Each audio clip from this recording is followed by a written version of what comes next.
Hey, what's up, soldiers? Chris here, CaribbeanPot.com. Always a pleasure to have you guys here in the kitchen with me. The kitchen is still under renovation, so I'm still limited as to how often I film, what I film, and stuff like that. But it's getting there. Quick recipe, well, not quick recipe, a requested recipe. After posting the version of breadfruit simmered in coconut milk stewed down with salted pigtails, there were a lot of people complaining, Chris, we don't really mess with the swine. You think you could hook me up with a chicken version? So that is what we're doing today. This is not oiled down or run down or anything like that. While you may see little traits of that in there, I know my Grenadians and my Grenadian family will be like, Chris, what are you doing? Da da da da. I'll come in grand hands pretty soon. Alright, quiet on that one. Anyways, breadfruit simmered in coconut milk, stewed chicken, real niceness. Vibes it up, man.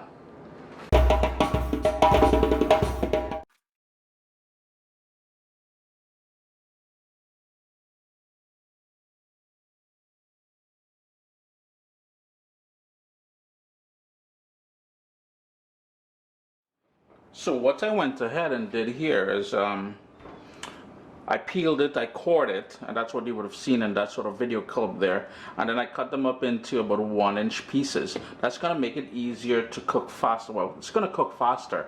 Unlike the pigtail recipe, the one I did with salted pigtails, because the pigtails can cook for a long time, I could have used, well, that's why I use bigger pieces. The chicken is going to cook very fast, so that is why we cut them up into small pieces. I only have them in water now because it's going to help prevent it from going discolored while I season the chicken and get everything else prepped. And here I've got about 3 pounds of chicken thighs, which have been stripped of all the skin.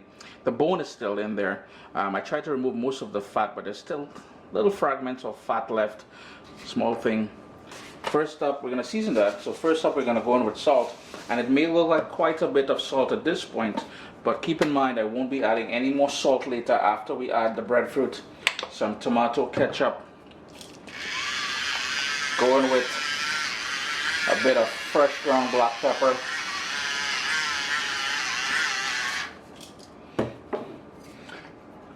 Couple shots of Worcestershire. Of course, we'll need some Caribbean green seasoning.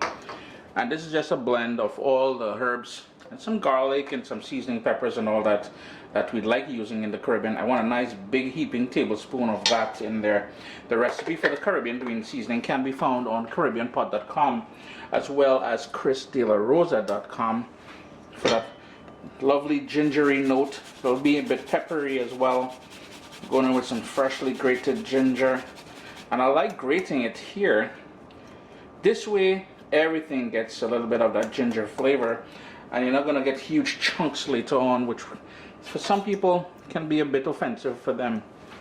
We're going to go in with about half of an onion. Just chop that up. All of that is going to cook down, so don't fret about the size and everything else. Just give that a nice little chop there. We've got a tomato from my garden. Just get rid of that stem there. I just love this time of the year.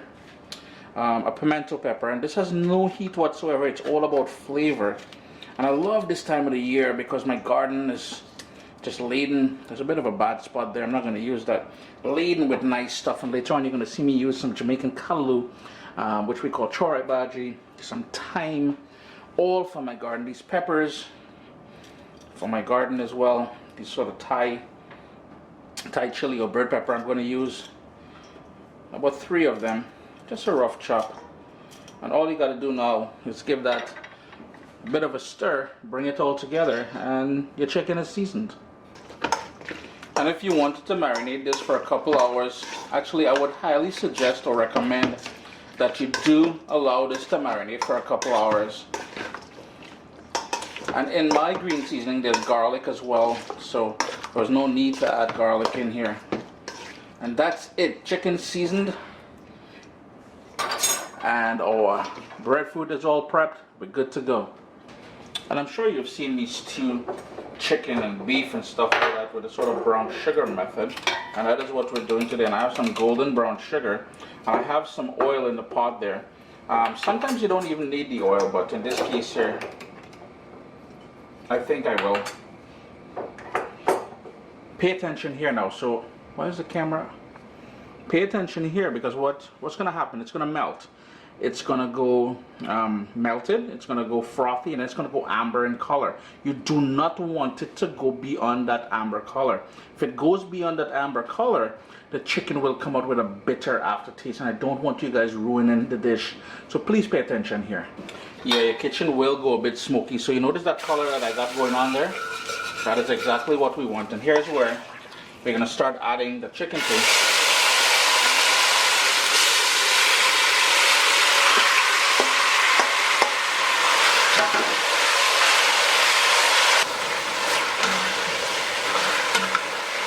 And if you're new to stew chicken this way with the brown sugar method, I assure you, you're probably wondering, is that going to be sweet?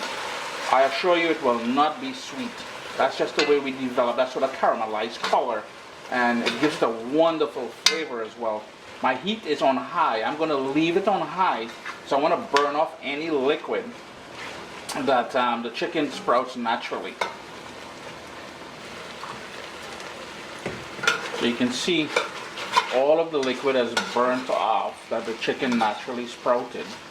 We've got a lovely rich color on the bottom there.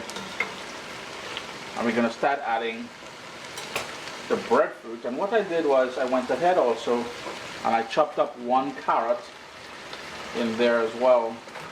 Just for a little bit of color and to help stretch the dish just a little bit more, I guess. In my house, well, growing up on the islands, my sisters didn't care for breadfruit, but this was like a religion for my dad and my brother and I.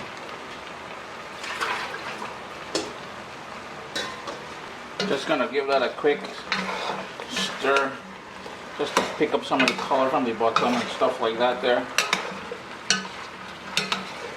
Mix up everything nicely. And I kid you not, the kitchen is just smelling incredible at this point. Now, to help bring everything together, in the same bowl where I marinated the chicken, just to pick up any sort of remaining marinade in there, I went in with 2 cups of coconut milk.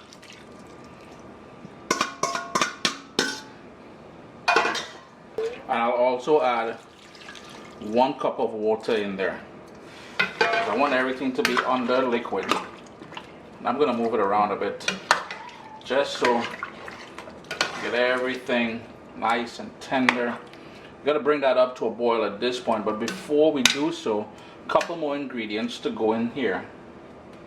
And here we go with that Jamaican Callaloo, or what we call chory bhaji, or spinach down in the southern Caribbean. I'm just piling it on the top to form a sort of a layer. Later on I'm going to work that in. As it wilts down, it will work its way in to form a sort of a steaming area here.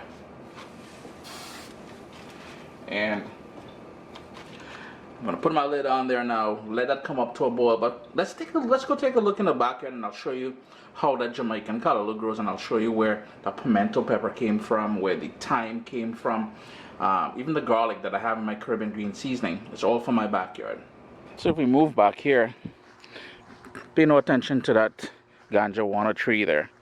That's my little experiment. But this is the Jamaican Callaloo. Some of it is going to seed, as you can see. We call this in the southern Caribbean, as I said, chory bhaji, or spinach. But it's late summer. It's the middle of September, so I've cut it back many times now. So that is where the Jamaican Callaloo came from.